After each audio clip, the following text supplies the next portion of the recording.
Okay. So good evening, everyone. So this is the day two of my class, and today we will see the deep learning two. So in this class, mostly we will talk about attention. Okay, those who have attended my last class may have some doubts. So we can take some of the doubts after today's class, right? Okay. So talking about attention, so whenever you see an image, right? For example, suppose it's a cat image or a dog image. Okay. So or any image. So you must have noticed that not every part of the image contributes equally to the result, right? For example, so if you say your task is cat classification or dog classification, so suppose you are given an image of a dog, okay, then maybe it is the case like the dog is present in the center or the dog is present in one side. Okay, maybe sometimes the scale of the dog is too low, the scale of the dog is too large. Okay, so in all of these cases, the relevant locations in the image, okay, these vary, right? So the model should also learn to focus on different parts of the image rather than just focusing on the complete image every time. So it is inspired by the human visual attention, right? So we also do the same thing. Okay. So coming to the idea is we need to compute the weighted sum of input values, right? So something we need to compute is W into V, where W it's the weights. Okay.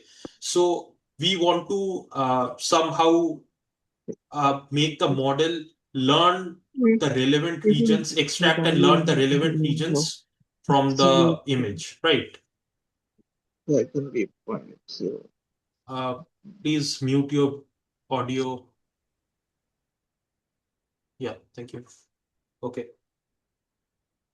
Yeah, so we want the model to focus on certain relevant areas and put more weights to those region than to the entire image. Okay, so we will call that W, and V is the original image, right?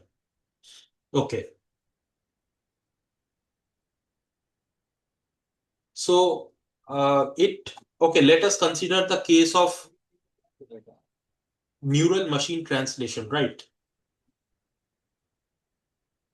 So what used to happen was that earlier, okay, let me share my board first.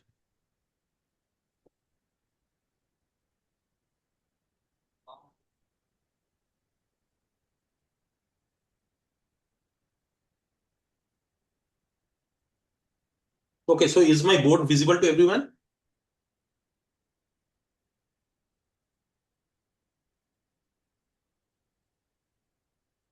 Okay. Okay, I want you guys to please keep responding, and whenever you have any doubts, please free to interrupt me and you can ask your doubts. Right. Okay. So, uh, and in the last part of my class yesterday, so I have told you about the encoder decoder architecture, right? So, previously, we all used to use the encoder decoder based architecture for the neural machine translation, right? So, for example, suppose in English, you have this sentence, I eat mango, right? And you want to convert it to Hindi, say, मैं आम खाता हूँ, right? Okay. So, how do you do it? So, earlier, what we used to do is we tried to form a context vector that represented the entire sentence, right? So I eat mango. This is represented by a context vector, right?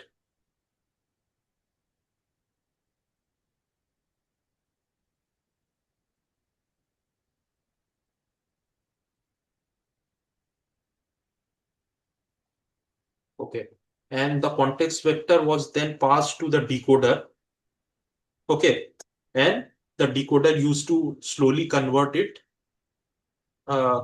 output. Okay. So I eat mango becomes मैं आम खाता हूँ. Right. So what was the main problem in this approach was that the context vector for say large sentences, okay, you can consider say more than 30 words. So if you give a complete paragraph to the if you give the complete paragraph to the model, in that case, the context vector was not able to encode the full uh, sentence or say the full paragraph as one vector, and as a result, the machine translation result was very bad, right? So this is the problem with the traditional encoder decoder model. So what happened that in 2014, okay, Baden-Howe came up with the attention idea, right? So what he did was, okay, let's come to the board again. Okay, so in this case, you can see that the complete decoding is done only based on the context vector, right? But so what he did was,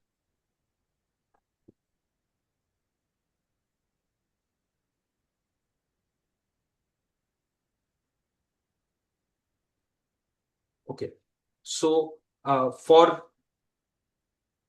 every during every decoding, okay, so he considered all the input. So let's say the H1, H2, and H3, these are all vectors, right? These are all vector encodings of the words. Okay. So when you generate ma, so you just take all the three vectors, apply some weight to it. Okay. You can see and copy that 1, 1, alpha, 1, 2, or so let's change the notation. Yeah. So 1, 1, alpha, 2, 1, and alpha, 3, 1. Right. So your context becomes alpha 1, 1, H1 plus alpha 2, 1, C1, H2 plus alpha T1, H3. Okay. So similarly, for C2, you have different set of weights. So for that, you have 1, 2, H1 plus 2, 2, H2, right, plus alpha.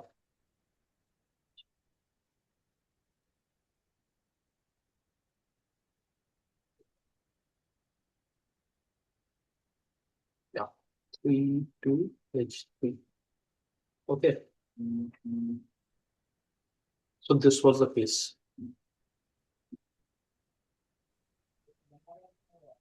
Okay. So now, and this was concatenated and then passed to the vector. Okay. This is the hidden encoder states S2, S3, S4. Okay. So he told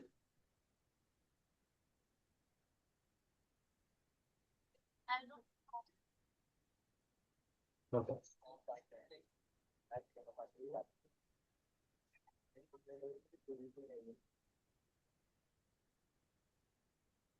Okay, so he told that this word is the combination of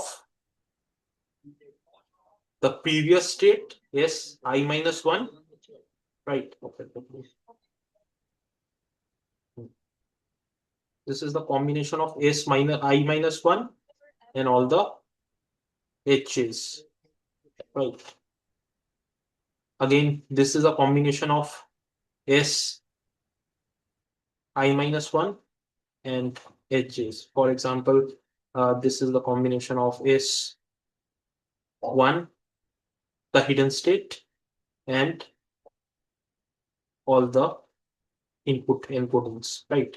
This is a combination of S0 and all the hidden encodings. Okay.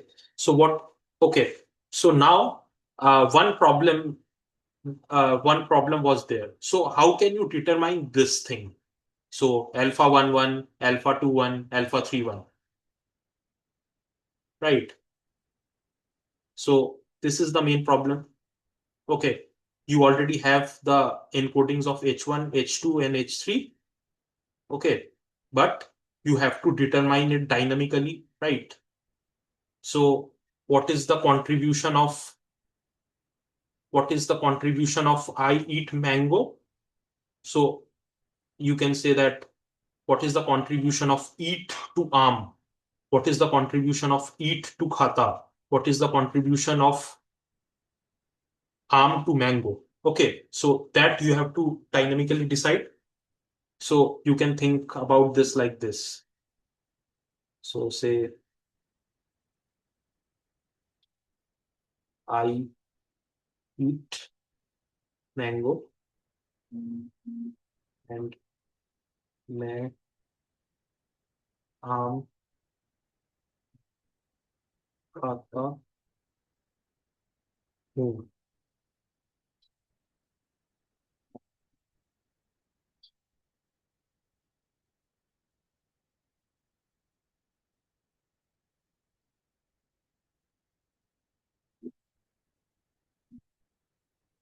So alpha 1 1, alpha 2 1, alpha 3 1, alpha 1 2, alpha 2 2, alpha 1 3, alpha 2 3, alpha 3 3. This is alpha 1 4, alpha 3 4, alpha 3 4. Okay. So alpha 1 1 represents the contribution of I to man, right? Alpha 2 1 represents the contribution of eat to me. Alpha 3 1 represents the contribution of mango to me. Okay. So by intuition, you can say that this alpha 1 1 should be high, right? So what we have to do is we have to dynamically find out these weights. Once we find these weights, we are done. So we can just sum them up and we can predict the one, right? Okay. So how we can do it? So let's suppose this is the S0 vector and this is the H1. Okay. So let's suppose, okay, let me write it. So let's say this is A1, B1, C1, D1, right? And say HIs we can represent as say EI, FI, GI, and HI, right? So you can like concat them. Okay. So how can you concat them? So you can just form a matrix like this. So you can write as A1, A1, B1, C1, D1, and E1, F1, G1, H1, right? Then A1, B1, C1, D1, and then E2, F2, G2, H2. Okay. And then we can write the A1, B1, C1, D1, and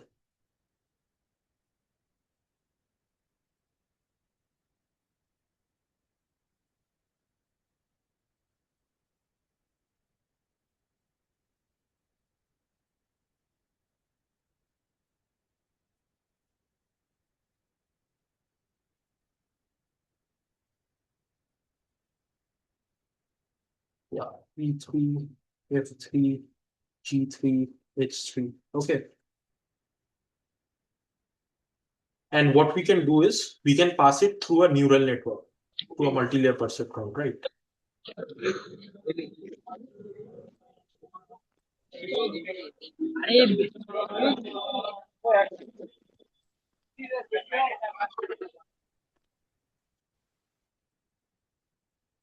Okay. So what is the shape of this matrix? This is say 3 cross 8, right? So when you pass this matrix, okay,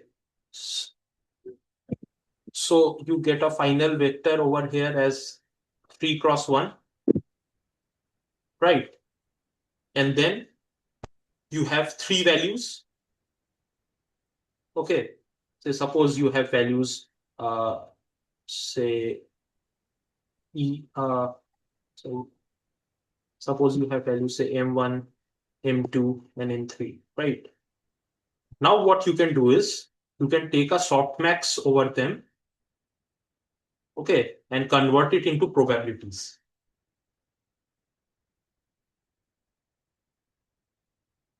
H,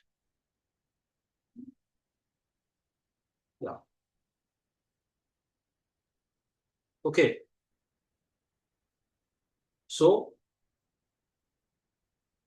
this is uh, so after applying the softmax, so you will find your alpha 1, 1, alpha 2, 1, and alpha 3, 1. Okay, and you can apply this to get C1, right? Similarly, you can do it for C2,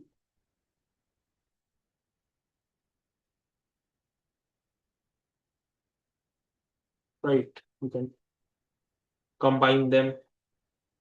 You can use a feed forward network, predict the weights again, okay, then perform a softmax, and you can get the alpha 1, 2, alpha 2, 2, and alpha 3, 2, right?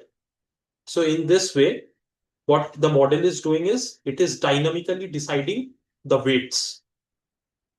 Okay. So you can say that this is the attention that is there in the Baden-House paper. Right. Okay. So anyone has any doubts until now, or is it clear? Sir, I had a question regarding the ultimate utility of this program. Is this program guessing what I eat mango would be in Hindi, or is it showing like, is it trying to learn the correlation between these two phrases in the two languages? And then it will later try to do something else. So, okay, I will give you a simple example. So have you seen Google Translate? So what it does is you give one English sentence to that, and it gives you to your desired language. It gives you the result in your desired language. It translates it. Okay. So what is that? So it has to basically learn that thing, right? So this is basically learning the thing over here, right? Exactly. So we need Yes. to find a mechanism of how we can translate. So how we can translate a English sentence into say Hindi or say to any other language. So that is the main purpose.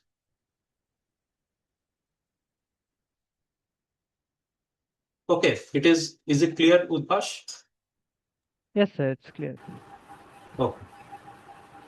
Okay, anyone else has any question? Can ask.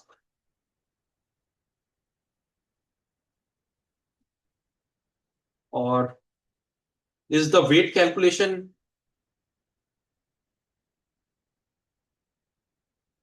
Is the weight calculation okay for everyone? Like, has everyone understood how the weight is calculated? Weight calculation again. Weight calculation can you Sorry, your voice is too low. Can you be a bit loud? Hello? can you explain the weight calculations again? Okay. So what we do is,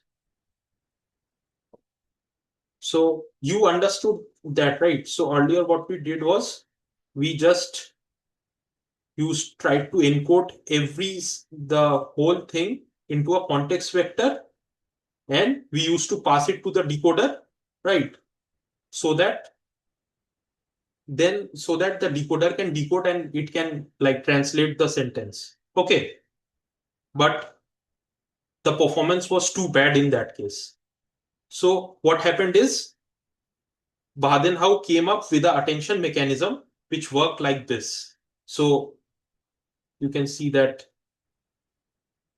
So while predicting this mare, right?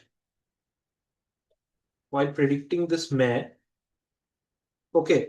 So all the tokens, all the uh, earlier encodings will be present, right? Earlier embeddings will be present, and we will determine these weights dynamically.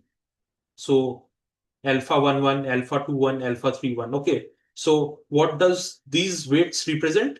So you can see here, okay, you can see here that alpha 1 1 represents the contribution of I to man.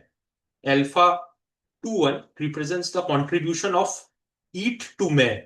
And mango, alpha 3 1 represents the contribution of mango to man. Okay. So we expect that the machine will learn to like give high weights to alpha 1 1, okay, whenever such type of sentence is appearing. Right.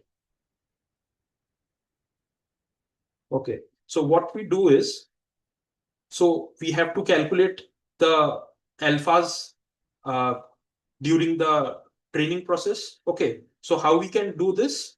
So we have seen that they have considered that alpha is dependent on the previous word.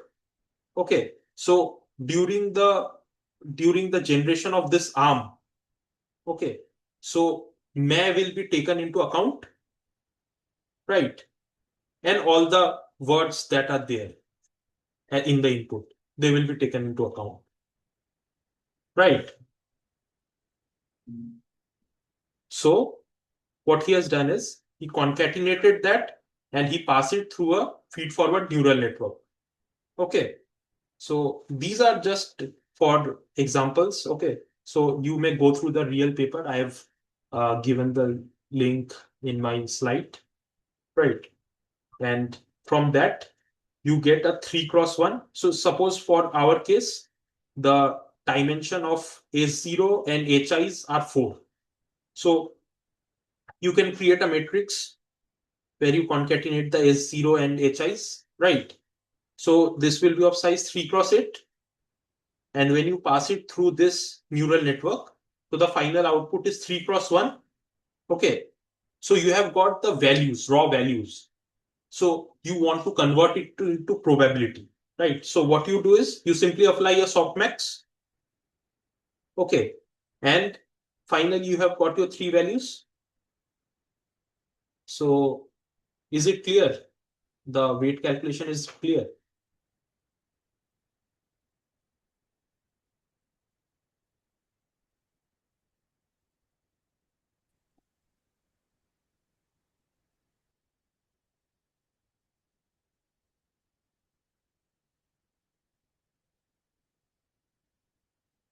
Okay. So let's proceed.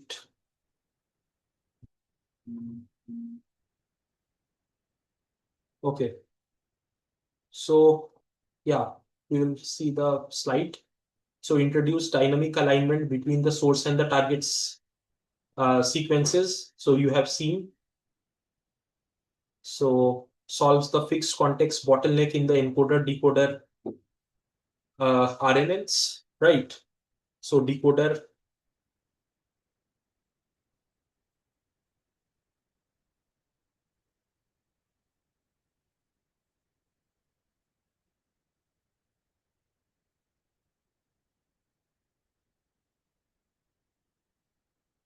Okay. So decoder attends to different input words at every decoding step. Right. So this also we have seen the third point. The fourth point is uses a small feed-forward neural network to compute the attention scores. This also we have seen. So this is also known as the additive attention. Why? Because it considers the sum. It considers the sum of the hidden state and the input word encodings. Right. So they have empirically shown that works well for long sentences. Okay, but then so the advantage are that uh, it better handles the long sequences and it learns to dynamically focus uh, on each of the input words. Okay, and this has better interpretability in terms of attention span.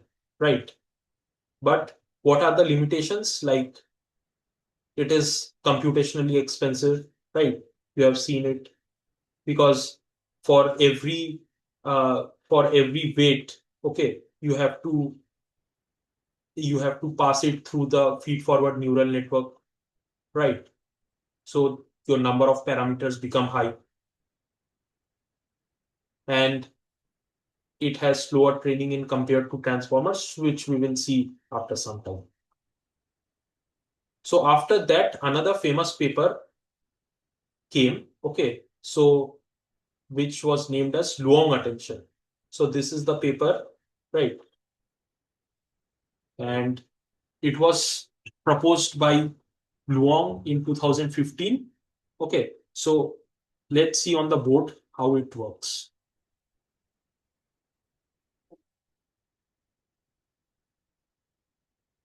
Okay,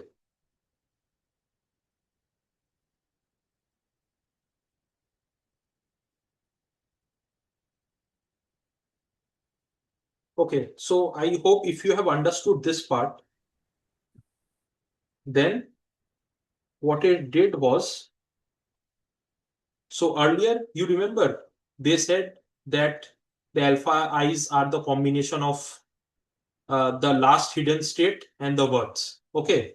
So what Luong did was Luong took the current state S1 and all the edges. Okay. This is the first thing that Luong did.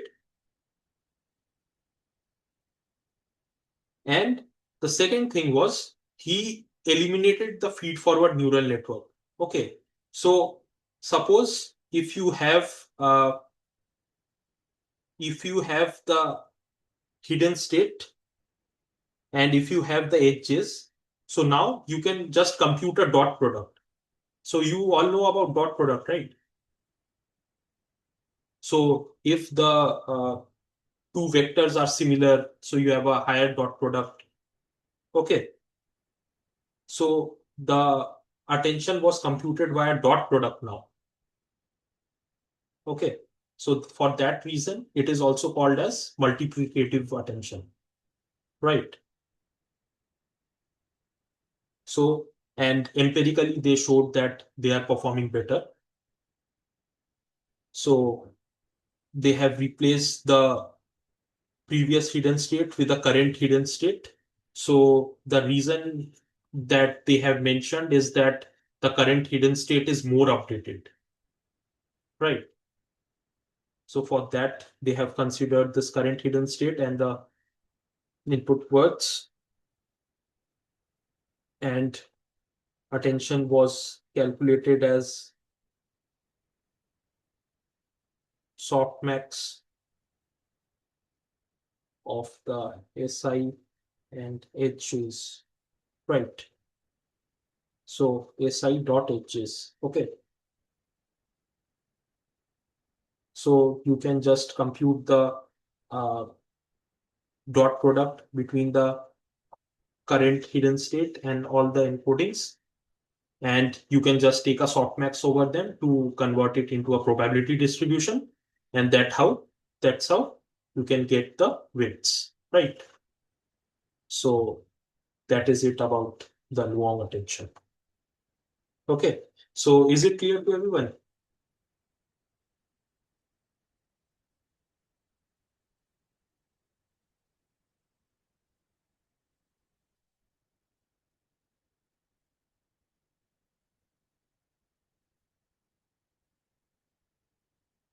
Okay, if you have any doubts, so you can ask me, or else we will proceed to the next part.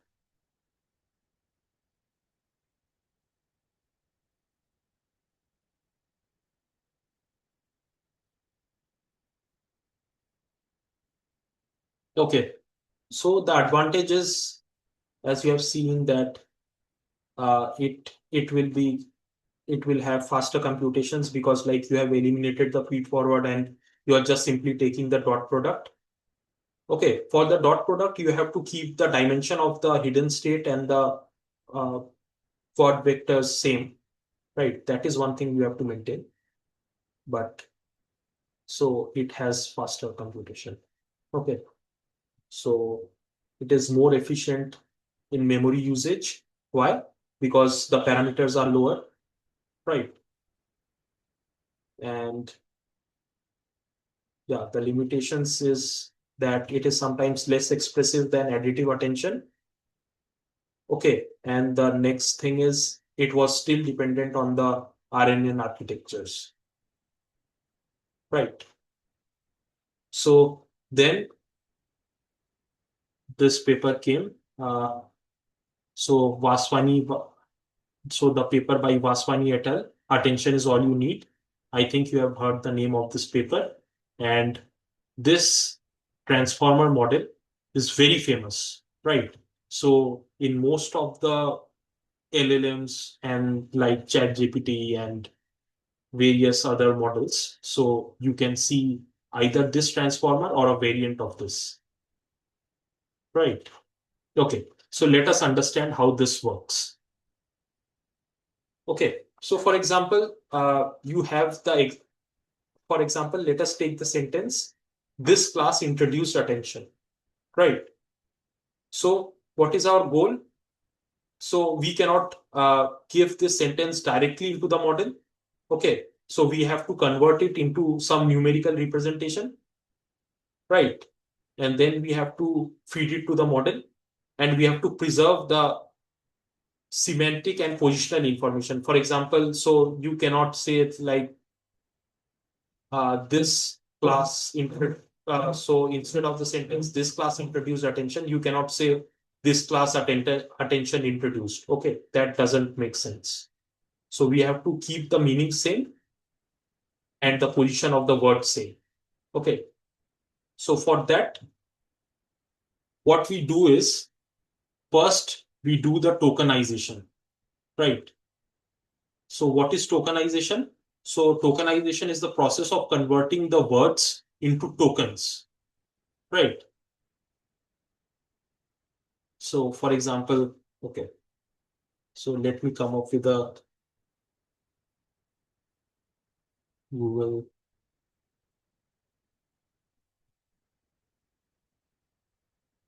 Okay, so this is the example code for a BERT tokenizer, right?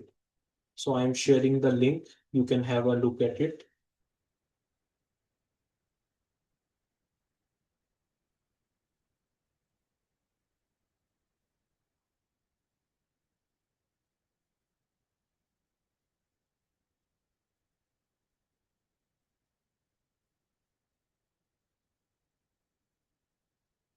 Okay. So what it does is, you must have heard the name of BERT, B-E-R-T. So it is a very famous model, which is used for sentence classification, right? So we will use the tokenizer and we will try to tokenize some sample sentences, right? Okay. So, okay. So before we start, do you want to see how are like how the tokens and the values look? Okay. So this is an example of the BERT tokenizer. So you can see all these are tokens like quick, incomplete, hash, hash, and hash, hash, INER, ladies, hash, hash, YI, silent. Okay. And whenever it encounters this word, it just replaces it by the token number, right? Whenever it, say, whenever it encounters silent in the sentence, it just replaces it with 4333. Okay, and so on. So there are total 30,000 tokens for bot. Okay. Okay, so you can run it, and I am also running it. So let's see some examples.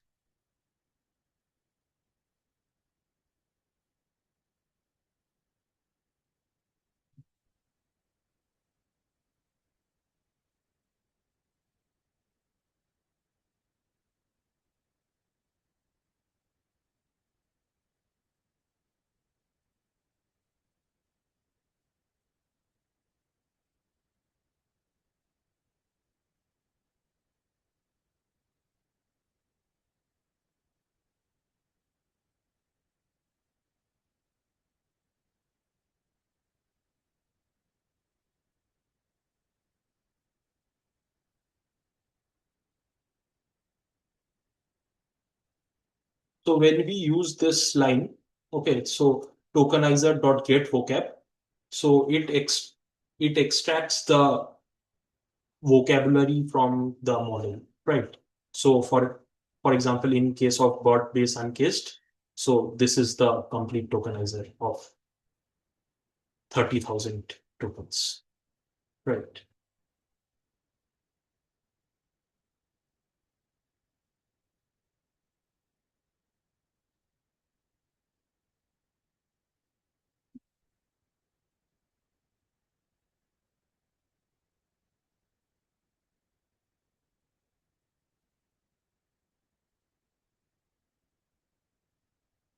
Okay, so these are some sample vocabulary items like we have seen. So accident is 4926. The token is 4926. Folks is 19,896. And you can see some examples. Okay, the next is you can save the vocabulary as a JSON using this code. For now, I will skip it. So yeah, so these are some sample sentences. Hello, how are you? This is a test sentence for bot tokenizer. Natural language processing is fascinating. Okay, so using this tokenizer, which we have initialized earlier, this, so we tokenize these sentences, right? So you can see, okay. So for,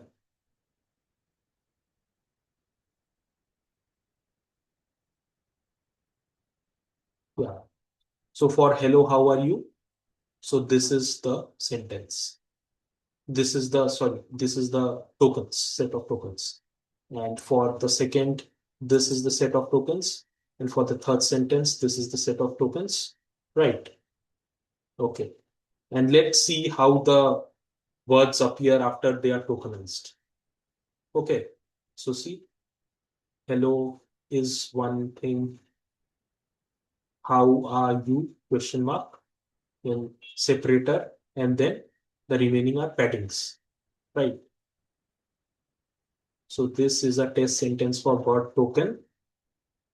Tasha's Iser. Okay. And natural language processing is fascinating. Then there is a separator, and then there are padding tuples. Right. So is this part clear to you? Or you can also like write some sentences and you can try to tokenize them. Okay. So if you have any questions until here, you can ask me now, and feel free to make changes to the Colab notebook and run it for yourself.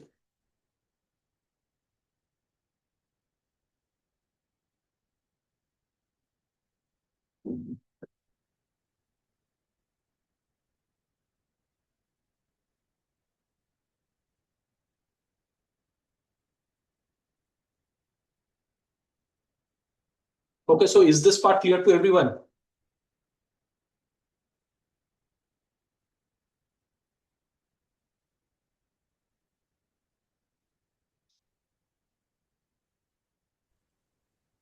Okay. Okay, so let's move on. I hope you have made some changes to the sentences and you have tried to tokenize them. Okay, so let's say this class introduced attention. Okay, and we get the corresponding tokens like this. These are just examples, so maybe you can try them and code them up and see how things occur, right?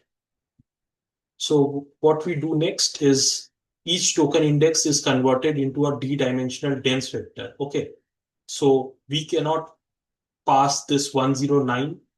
Okay, so instead what we do is we try to create a d-dimensional vector corresponding to 109 and we pass it to the neural network, right? So again, for this 72, we have this d-dimensional dense vector. For introduced, we have this dense vector. And for attention, let's say we have this dense vector, right?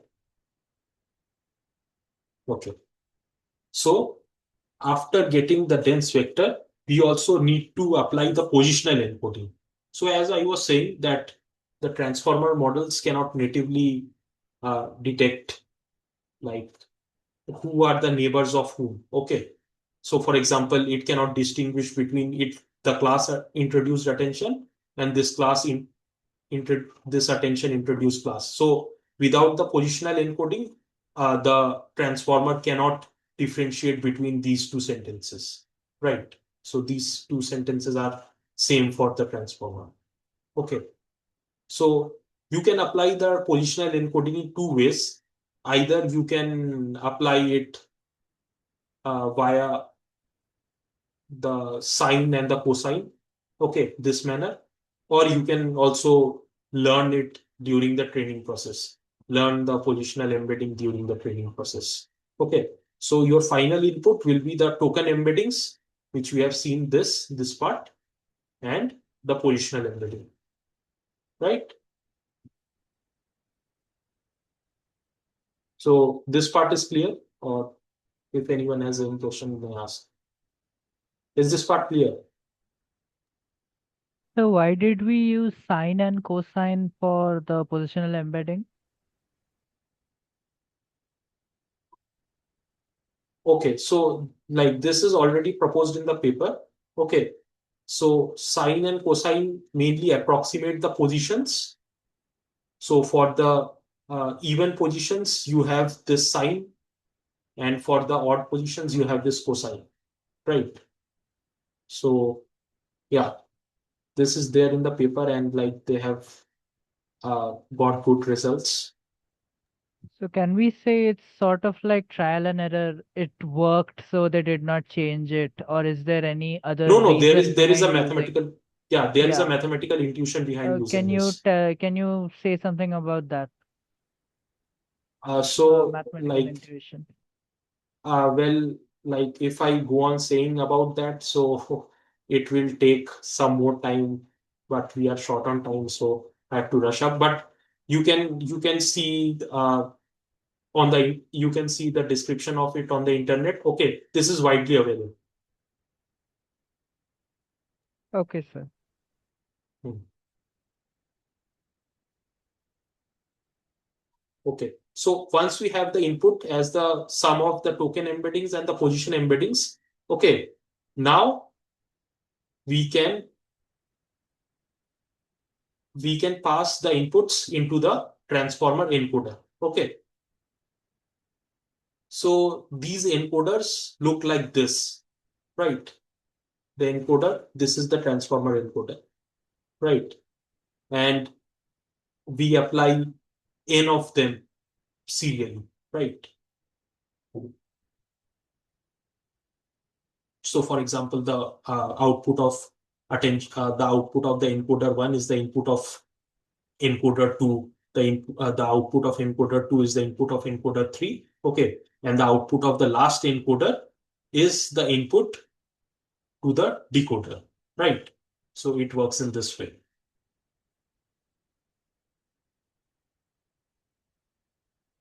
Okay, so how the QKV attention works? Okay, so we have seen we have seen in this multi-head attention. Okay, now let's explore this multi-head attention a bit. So for that, you have to first learn about the QKV attention. So what is the QKV attention? So in the QKV attention,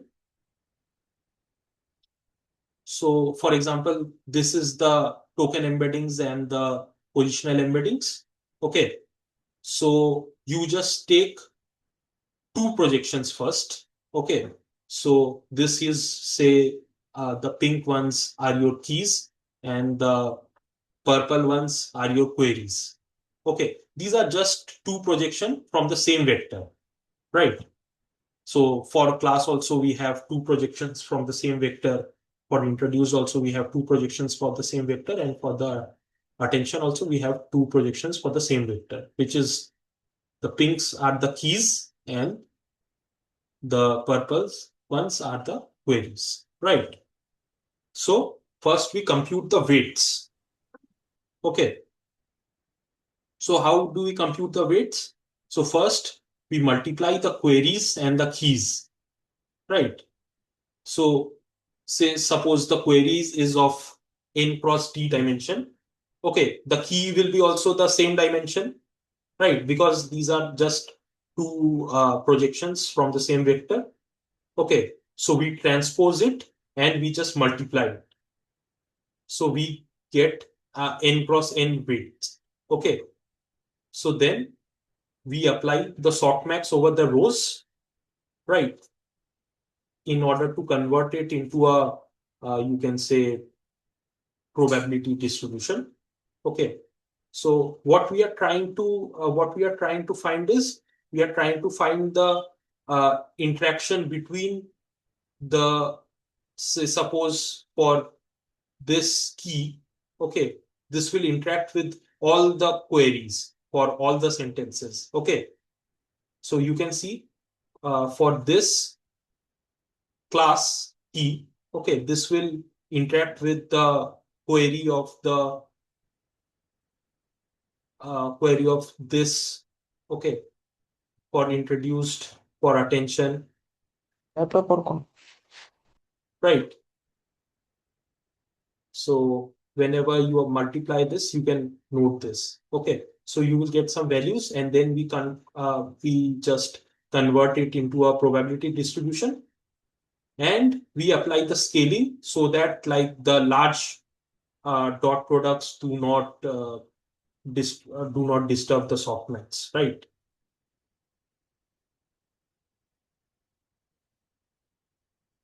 Okay, so once you have the uh, weight values, the weights which are computed as the multiplication between the queries and the keys.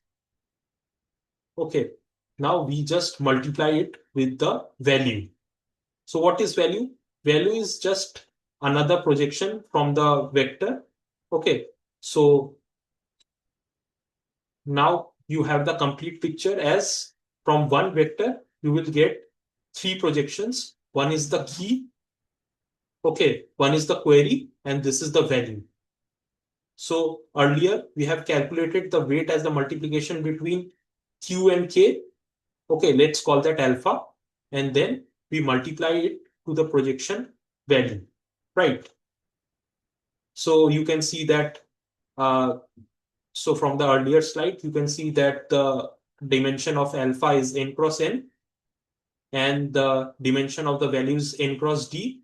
Okay, because like these are same projections, so they will have same dimension, right? So this is n cross d, and when you multiply it, so you get the output as n cross d. Okay, so this is the QKV attention. So does anyone have any question here?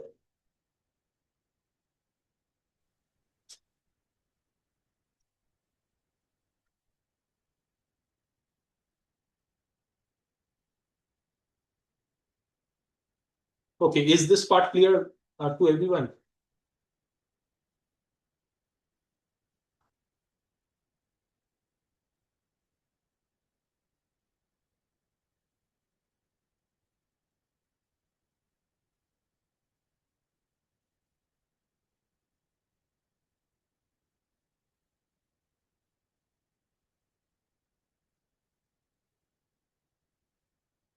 Okay, so what is the name of the paper? The name of the paper is Attention is All You Need.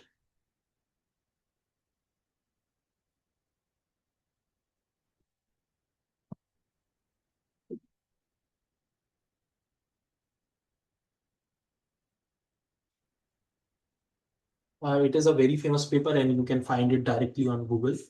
Okay, so Himanshu is asking how the matrix QKV are generated. Okay, so you can pass it through, say, feed forward network. Okay, so you can take three linear layers and you can pass the input vector through those three linear layers, and you can get the projections as query, keys, and value.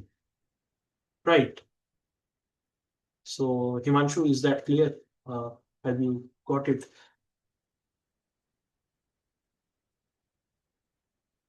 Okay. So, I also have a coding demo for the QKB attention. So, in that case, in when we reach there, so we will better understand how this works in code. Okay. So, another thing is the multi-head attention. So, what we do is instead of taking the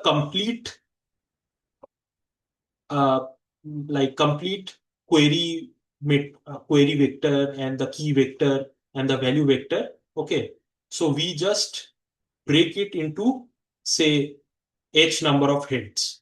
Okay, so in this, so we have broken the query, the keys into three parts, the queries into three parts, and the values similarly into the three parts. Okay, and for each part, we will calculate this the QKV attention part separately, right?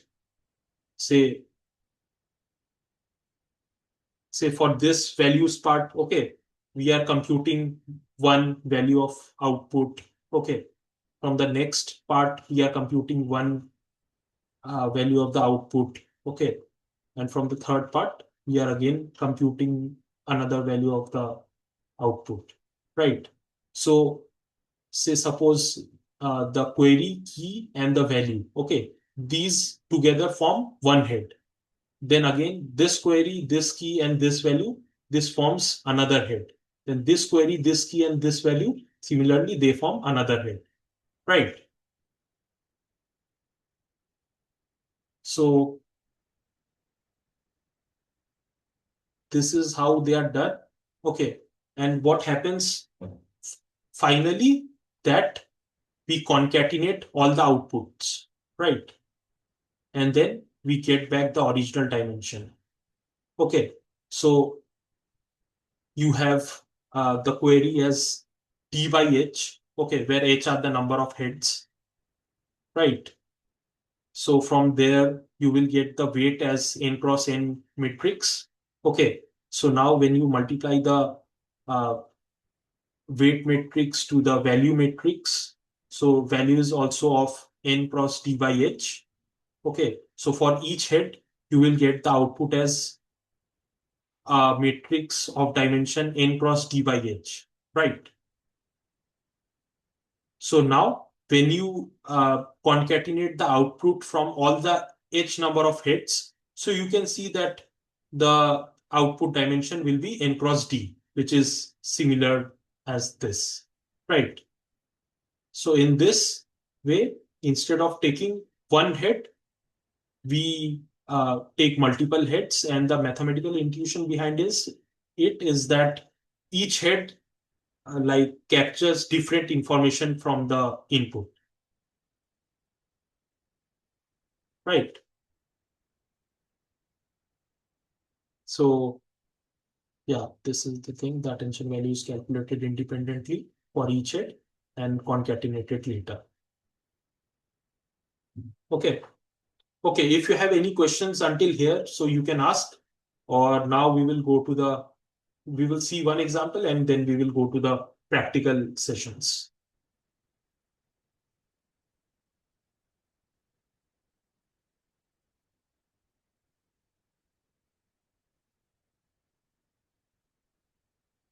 Okay. Shashank is asking, are we breaking the tokens into sub tokens here?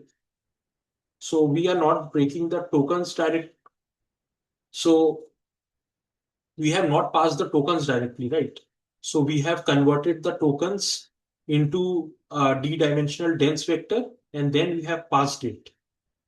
And then we have added the positional embedding, and then we have passed it to the encoder, right? So we have not broken that part. We have broken the projections, okay, into h number of hits, into h parts, right? There. Okay, is it clear, Shashank?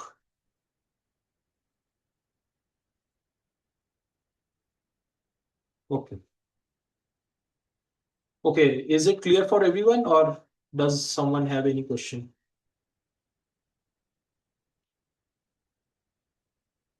Is it clear?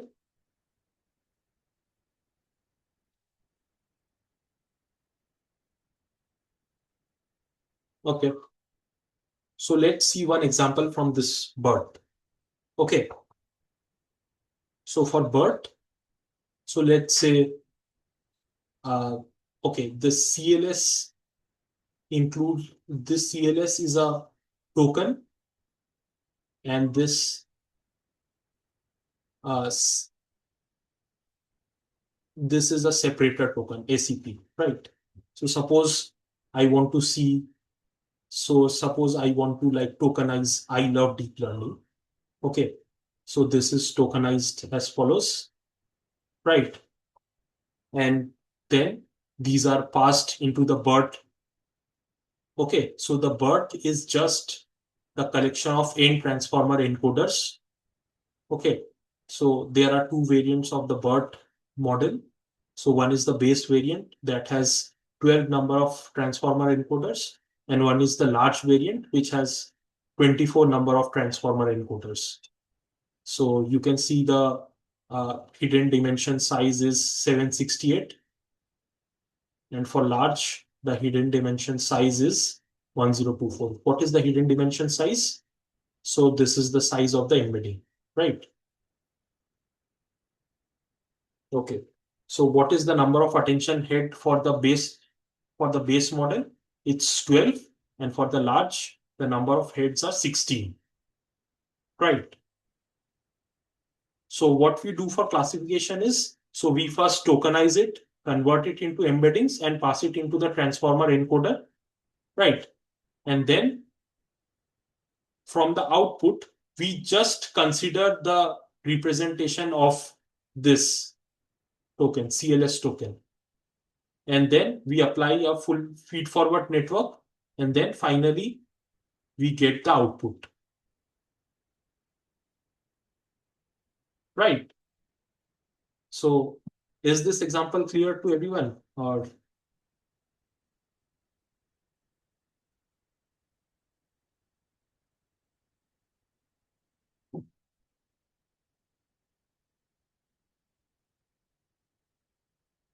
hello, is this example clear to everyone?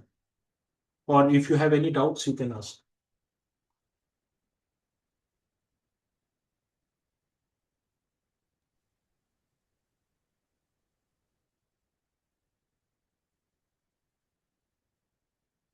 Okay,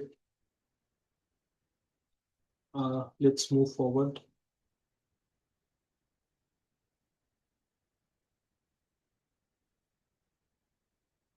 Okay, now let us see the practical implementation of the QKV attention, right? So I am sharing the link for the Google Colab notebook. I hope everyone has a active Gmail account, and using that you can access this.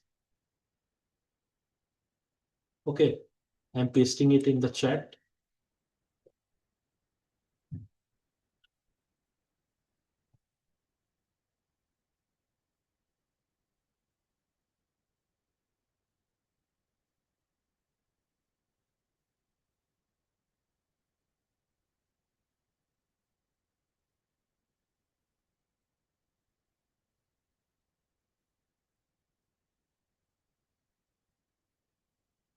Right. Please open this and let me know once you have opened that.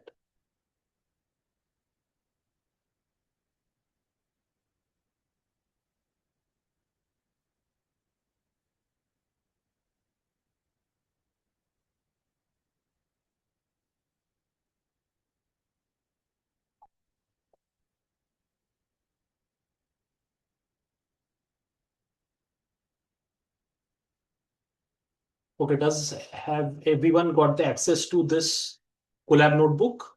Does everyone? Okay, okay, fine.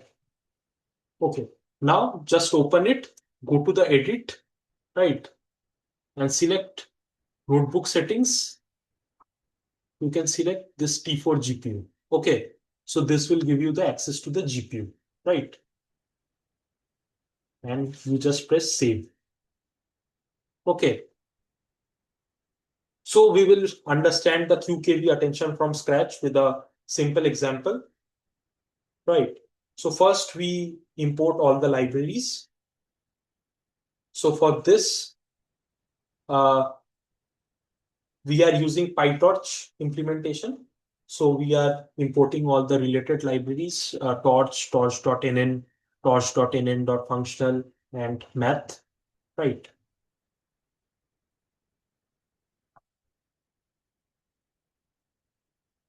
Okay.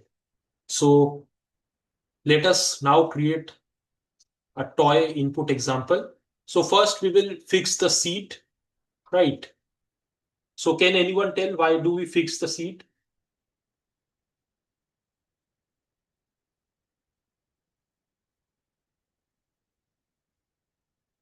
Right, exactly. So we fix the seed to reproduce the result, right? Okay. So I fix the seed to 42. Okay. And let's take a small example. Okay. So let's say we have 4 tokens. Okay. And 8 is the embedding dimension, right? So we just create a random example. Okay. And this is the output of the so we can see that you have 4 tokens and you have the embedding dimension is 8. 1, 2, 3, 4, 5, 6, 7, 8. So have everyone done until here or anyone is still figuring out something?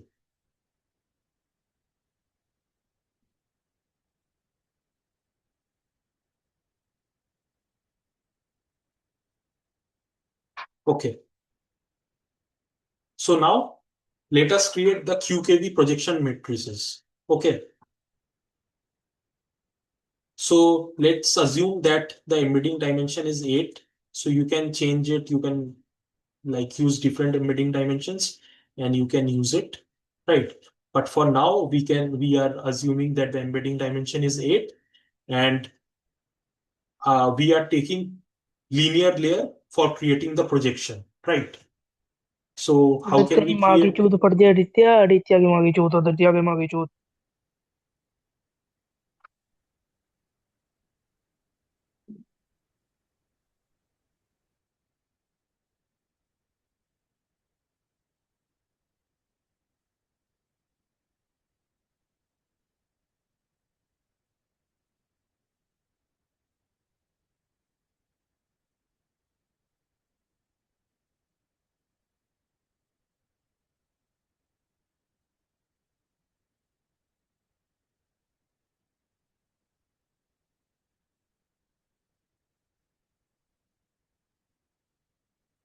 Okay,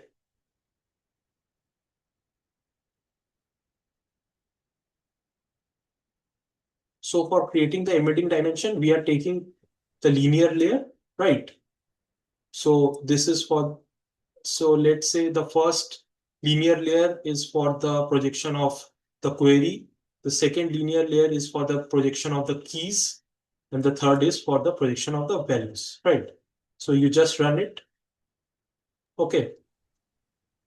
And this is how you create a linear layering PyTorch. So nn.linear.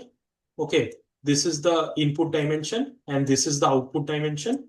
And we are not taking the bias. So we have set bias equals to false, right? Oh, okay.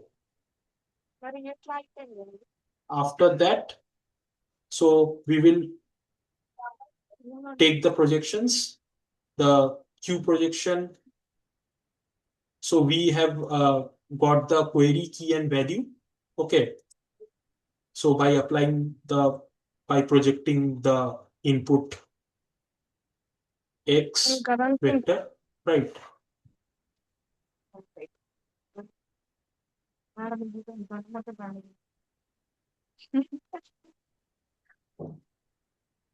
Okay. So after taking the projections, so these are the dimensions of after taking the projection. So 4 cross 8, 4 cross 8, 4 cross 8. Okay. So you can take the shape to something else and you can also try different values here. Right. Okay. Now, this is the alpha value that we were considering. Okay. By multiplying the query and the keys. So you can see that this is of size 4 cross 4.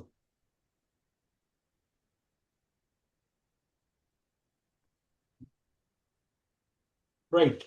So this is the attention value that we saw here. This, yeah, this alpha part.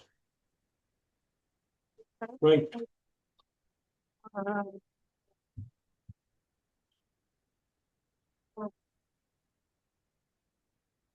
Okay. So now we have to do the scaling with the square root of the dimension.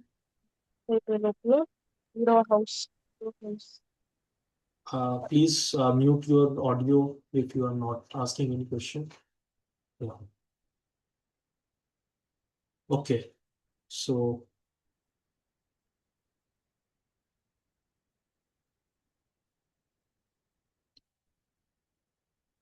okay. So keys dot shape. So what is the shape of the keys? So the shape of the keys is 4 cross 8.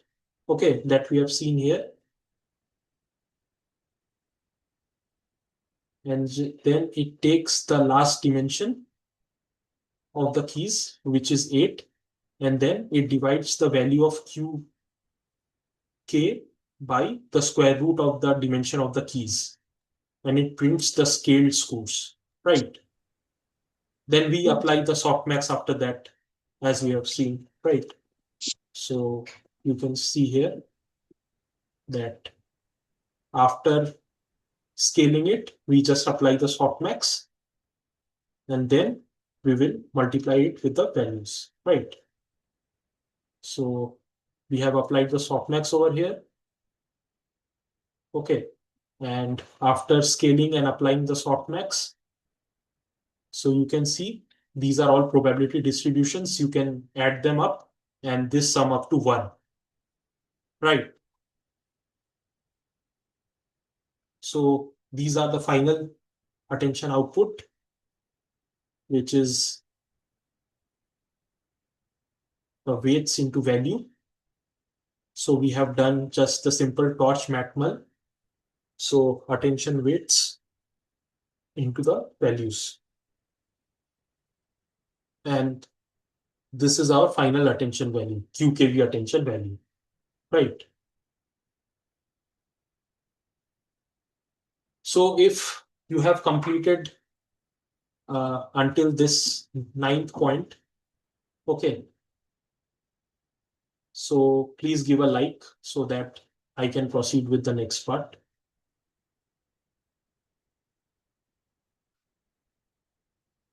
Okay.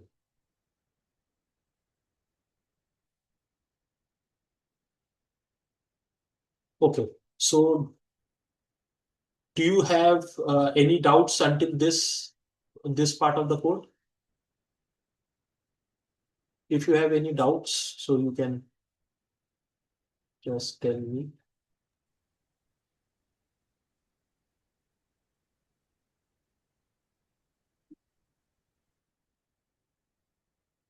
Okay. Okay. So we just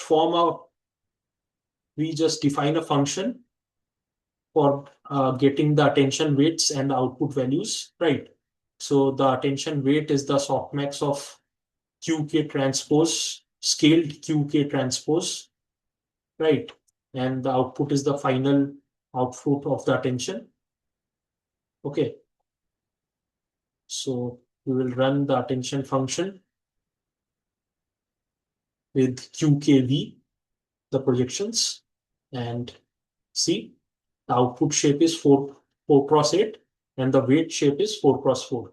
So as you have seen here, so you can match the dimensions, right? So weights is of value n cross n and values is of value n cross t. Okay, the final output is of value n cross t and the weights is of attention weights are of values n are of dimension n cross n, right? So you can see over here, see it practically, right? So let us visualize the attention matrix now.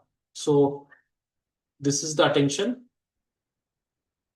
Sorry. Okay.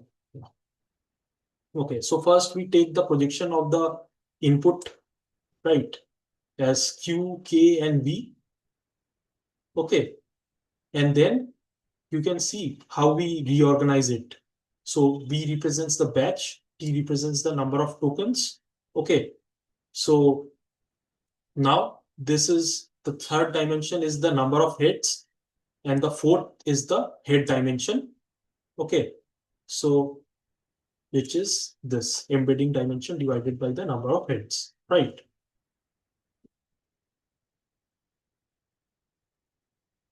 Sorry, everyone. Now you just can ask your questions via the chat only. It was done due to a disturbance. Sorry, everyone, for that. So you may ask your questions in the chat. Okay. And if you have understood it until here, then you can give a like and we can move ahead. So you can check it for yourself and you can see that whatever we have done above, we have done here, right?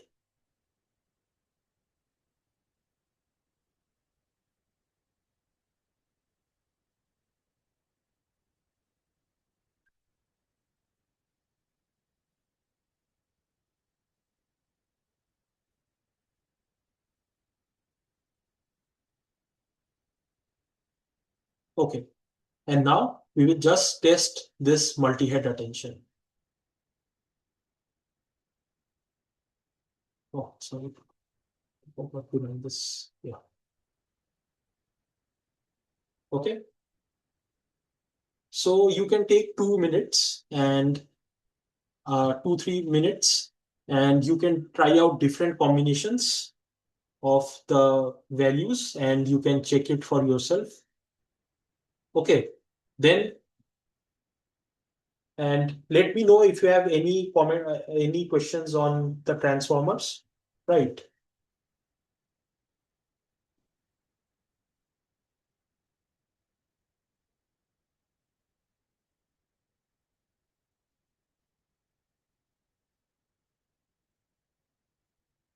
So please write your questions in chat.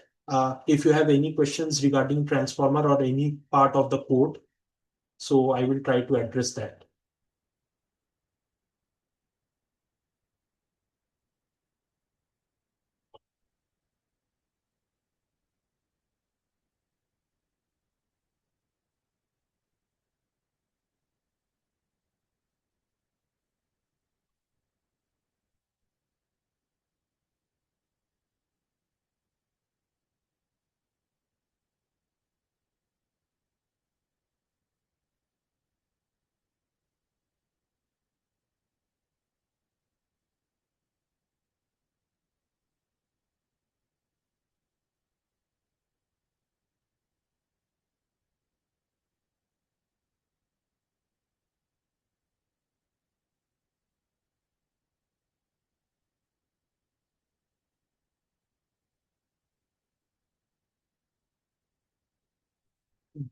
can you just explain the self-attention part once more? Okay.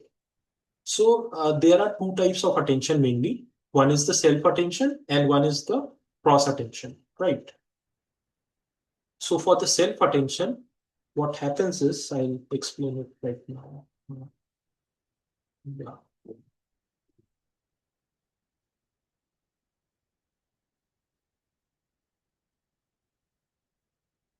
Yeah. So for what happens in the self-attention is that you are seeing that this key, query, and value, these all are coming from one input, right? So this is self-attention. So the key, query, and value, if these three are coming from the same input, okay, same input sequence, then this is termed as self-attention.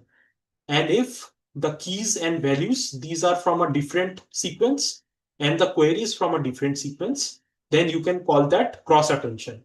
Okay, this is just a minor difference.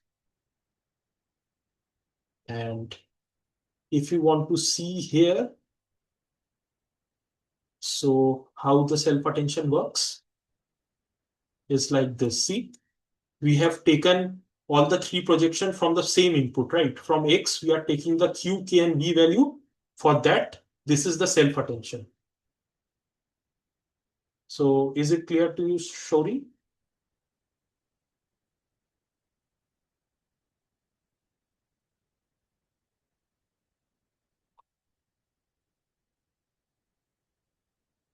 Okay.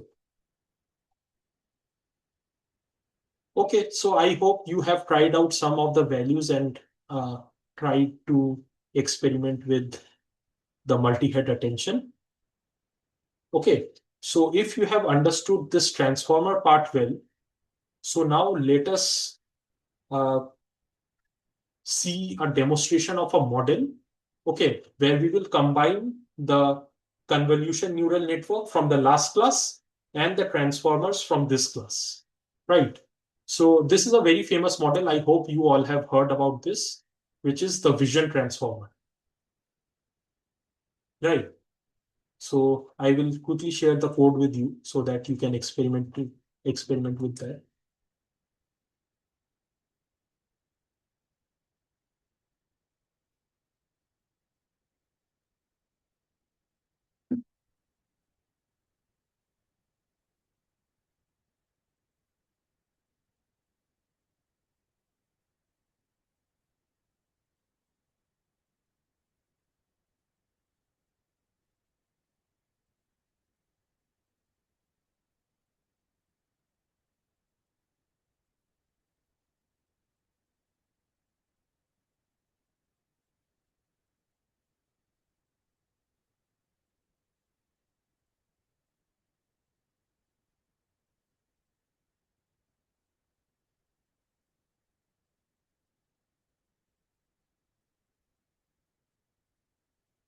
Okay, just have a look at this Google Colab notebook uh, and let me know if you are able to access this notebook.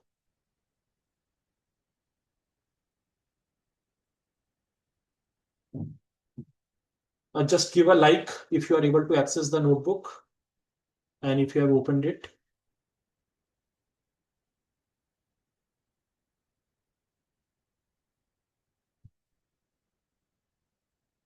Okay.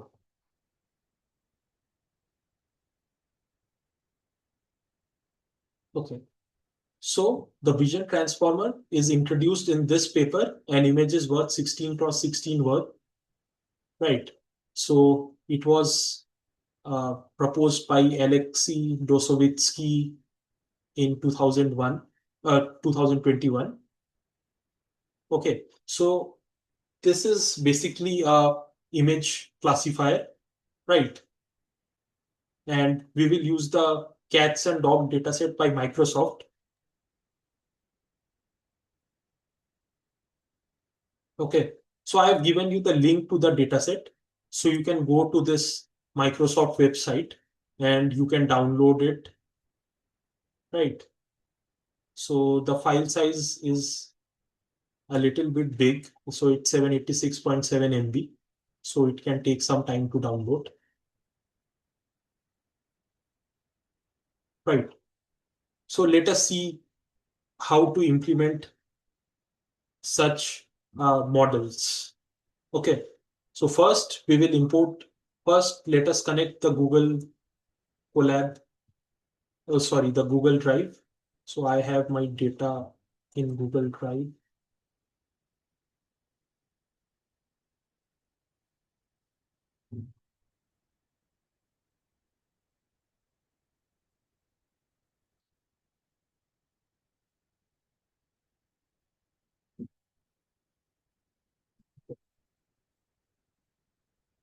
So first I'm connecting the Google Drive.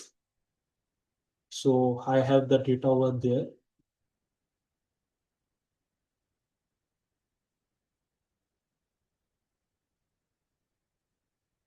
Okay, for this also, just go to the edit, go to the notebook settings, select T4 GPU and select save.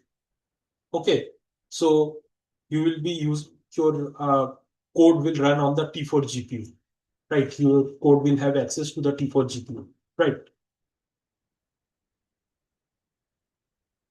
Okay, so we have connected the Google Drive and we have we first import the required libraries.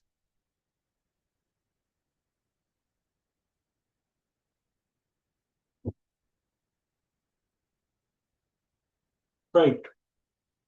Then we create a data loader.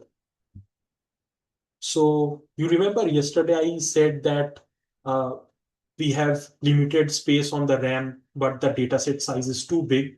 For that, we cannot like import the complete dataset at once. So we just take a batch, we just train the model on the batch, and then we take another batch of image. Right. So remember I told you yesterday. So this is how it is done via this data loader. Okay. So we will initialize the data loader with all the images, right? And this is the image size. This is the transformation, which I have set to none, but you can give a transformation as input. Transformations like random, crop, okay, horizontal flip, vertical flip. You can rotate the images. Okay, so this is called as data image augmentation, right? Okay, if anyone has any doubt, you can directly ask in the chat.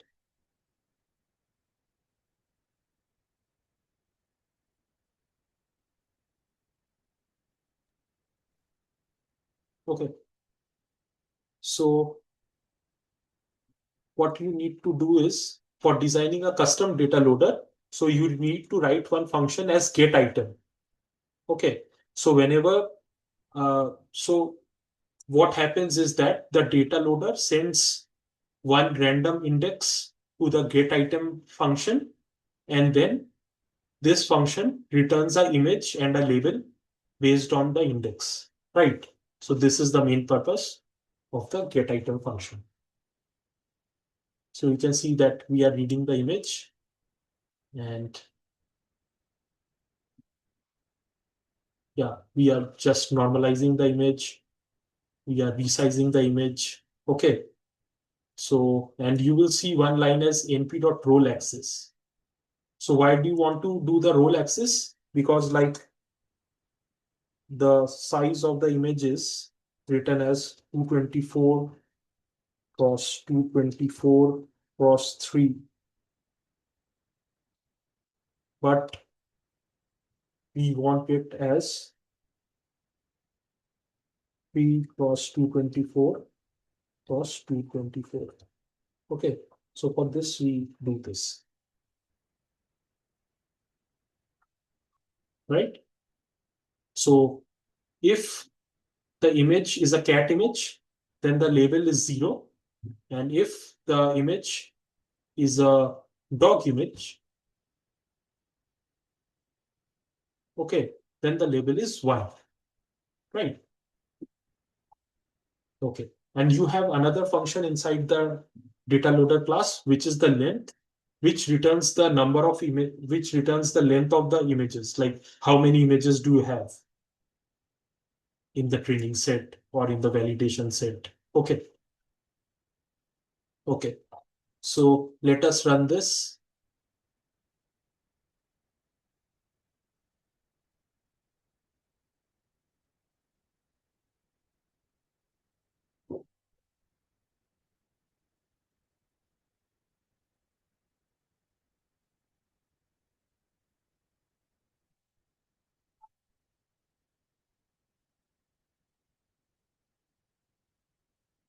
Okay.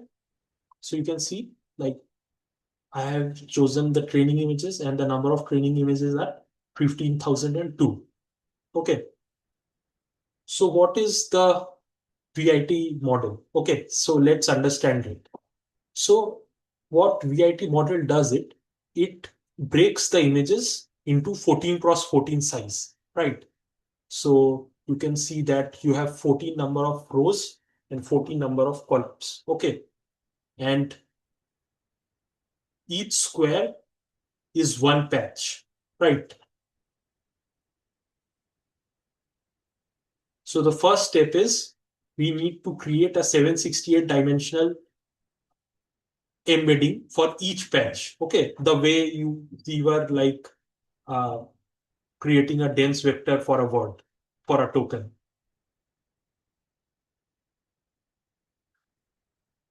right? So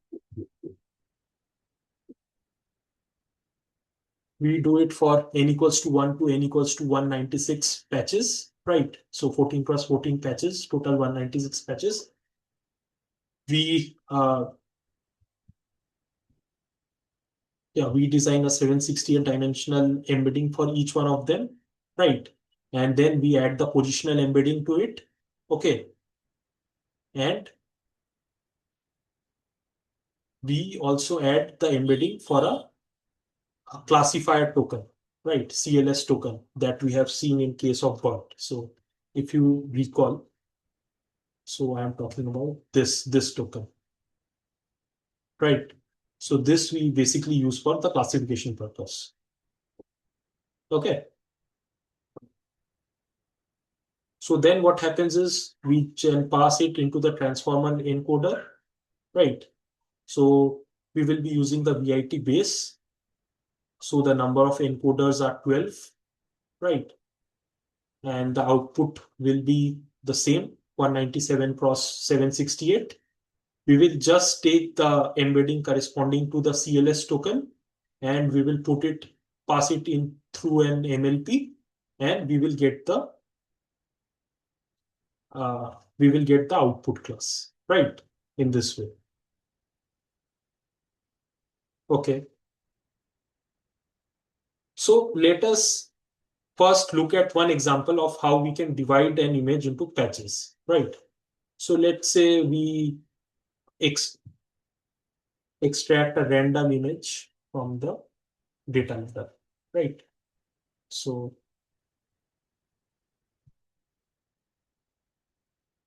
okay, see, this is a dog, and these are 14, 1, 2, 3, 4, 5, 6, 7, 8, 10, 11, 12, 13, 14, and 14 number of rows, right? 1, 2, 3, 4, 7, 8, 9, 10, 11, 12, 13, 14, right? So there are all total 196 patches, right? So if you come to this part, this will create the embedding for each patch. Okay. So you can go through this code, take some time and try to understand how it is working.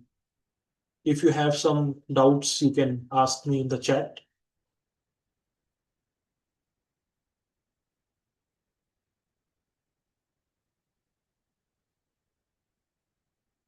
Okay, so have you run this code until this point, until this code block? Have you run your code until this code block? If anyone has tried downloading the data.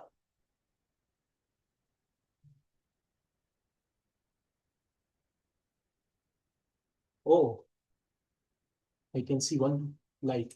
Good, good.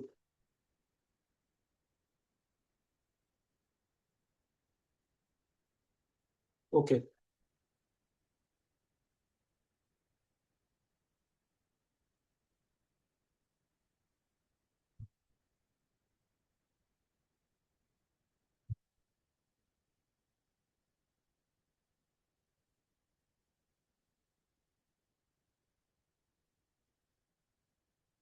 Okay. So you can see the self dot projection, which is a nn.conf2d.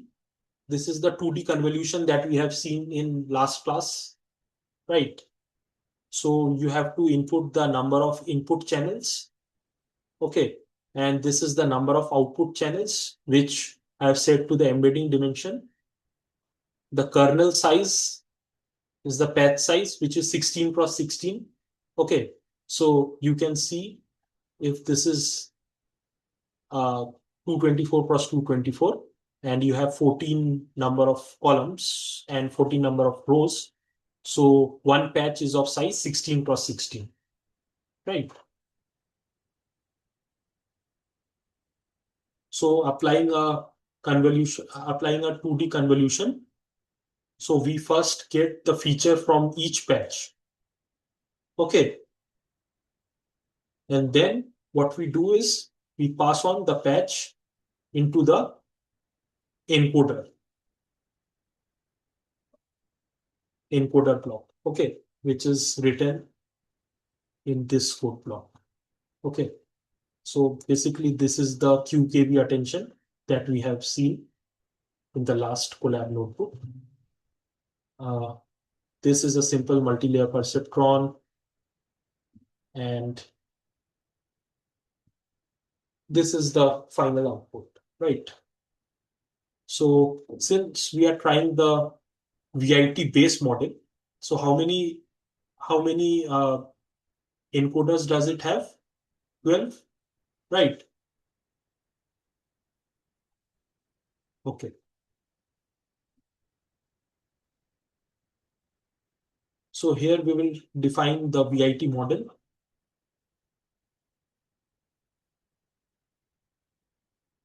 So first we compute the patch embedding, right? So the patch embedding is of dimension 196 cross 768, as you have seen here. See, 196 total patches, and for each patch, we are creating a dense vector of size 768, right? Okay. Now we will just add the positional embedding to that, right? And these are the number of encoder blocks. Okay. So the block depth is, okay, the block depth should be 12.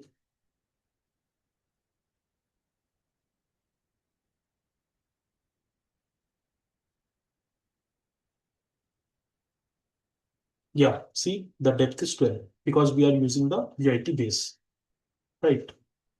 So you can take a reference from this table and you can set the parameters accordingly, right? Okay.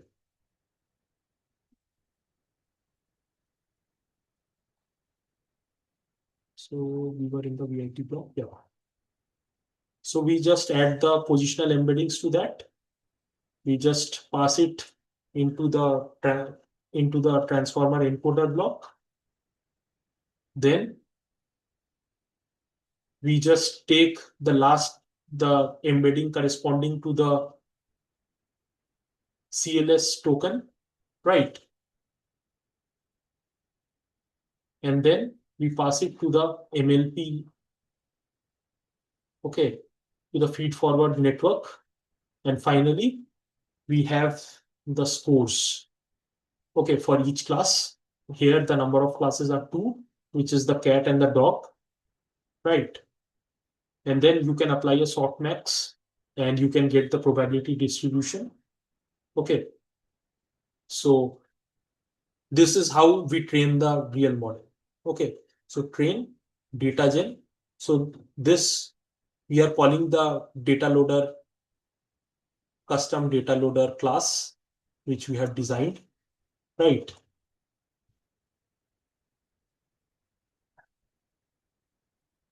So in the step 4, we first define the train class. We first define the train data set, then we define the val data set, and then we create a train loader, which is a data loader for training for the train data set. Okay, I mean, it will extract the batches from the train data set and then it will use it for training the model. And similarly, we have a val loader for the validation data set. Okay, so you can change the preference of your device here.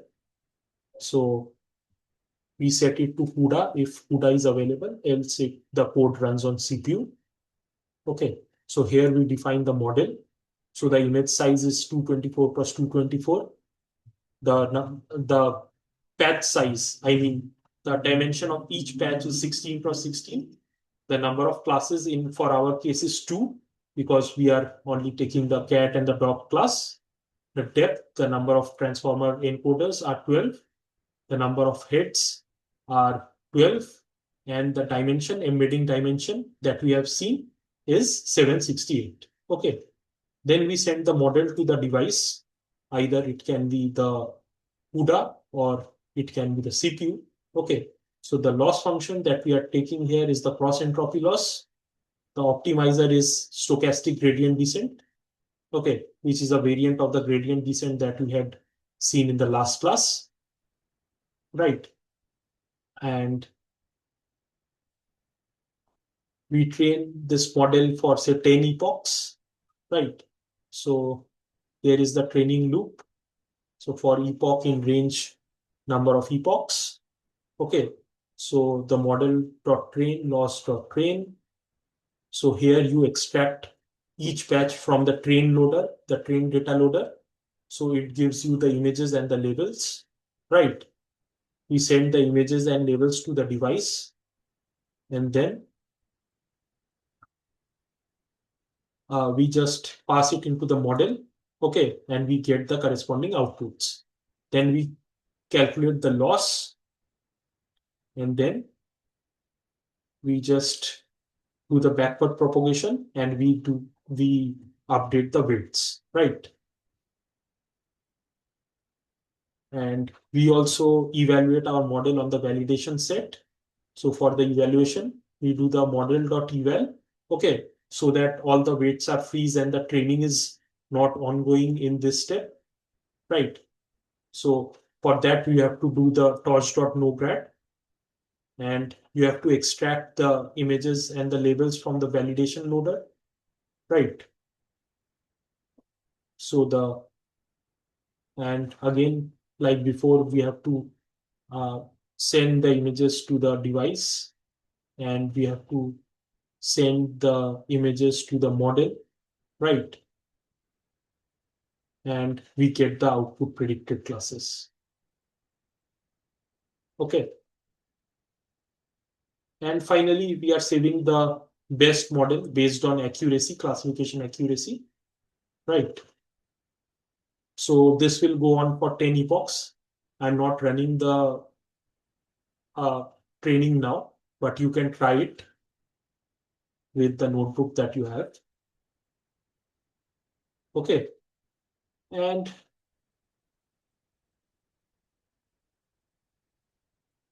okay, let's get the weights.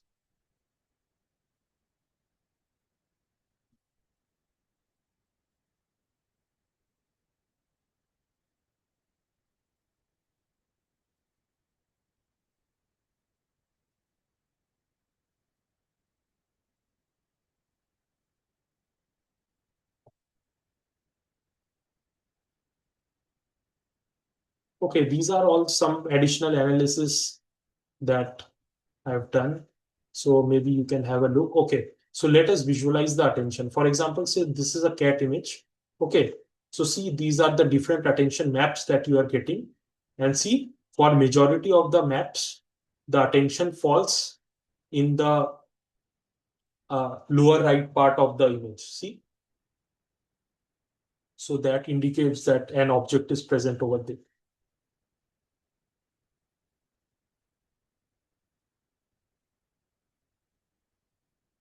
Okay, so I hope that you have understood this code a bit. Maybe you can go through this once again after downloading the data and running the code, and maybe then you can have a better understanding of this code and the model.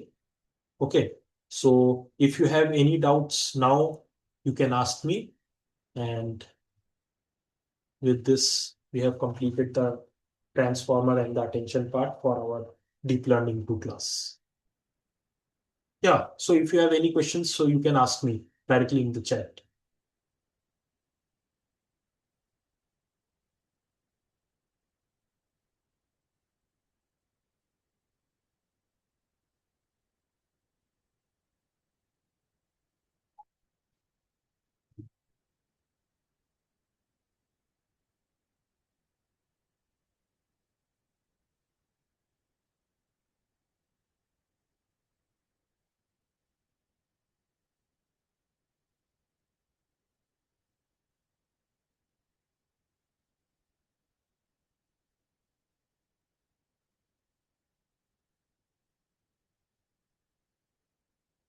Okay, just give a like if you have understood today's session. And okay,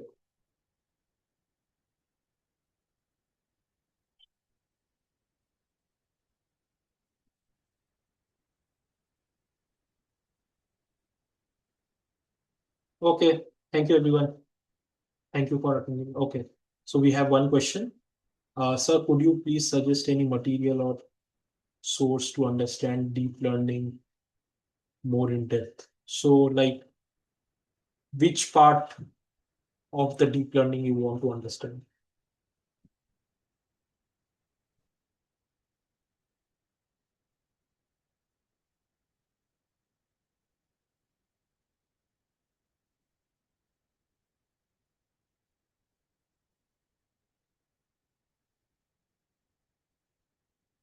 Especially the transformer part. Okay. So maybe you can go through some tutorials on the transformer. So like they are available widely on YouTube and Google. Okay. So you can go through them and I can suggest you some classes. So maybe you can have a look at this. I will write in the chat. So one is the Stanford CS 231N. Okay. And another class is the Stanford CS 224N. Okay. So yeah, you can go through these classes on YouTube and you can have a better understanding about these things. And you can also go through the research papers that are available online. So you can get a in-depth view of how things are working. Right.